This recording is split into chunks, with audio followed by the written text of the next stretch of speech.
బంగ్లాదేశ్లో హిందువులపై జరుగుతున్న మారణ హోమాన్ని నిరసిస్తూ జయశంకర్ భూపాలపల్లి జిల్లా చిట్యాల మండల కేంద్రంలో హిందూ సంఘాల ఆధ్వర్యంలో బైక్ ర్యాలీ నిర్వహించారు. విద్యాసంస్థలు, వ్యాపారస్తులు స్వచ్ఛందంగా బంద్ పాటించాయి.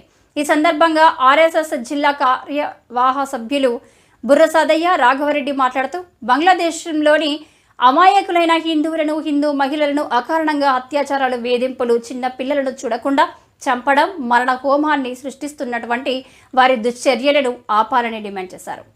ఆ దేశం ఇస్లాం జావిద్ ముసుగులో ముస్లింలు మారణ హోమాన్ని సృష్టిస్తున్నారు కాబట్టి మన దేశాన్ని, ధర్మాన్ని, సంస్కృతిని కాపాడుకోవాల్సిన బాధ్యత అందరిపై ఉందన్నారు.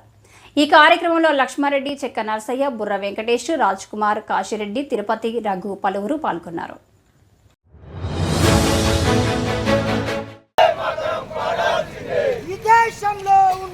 చిట్యాల గ్రామంలో చిట్యాల మండలంలో వివిధ గ్రామాల నుండి వచ్చిన రైతులు, విద్యార్థులు, వివిధ సంఘాల యొక్క ఆధ్వర్యంలో బంగ్లాదేశ్లో హిందువులపై జరుగుతున్న అత్యాచారాలు, దోపిడీలు, దారుణాలకు వ్యతిరేకంగా మండల కేంద్రంలో విద్యా సంస్థలు, వ్యాపార సంస్థల యొక్క బంద్ పాటించి స్వచ్ఛందంగా బంద్ పాటించి నిరసన తెలియజేయడమైనది.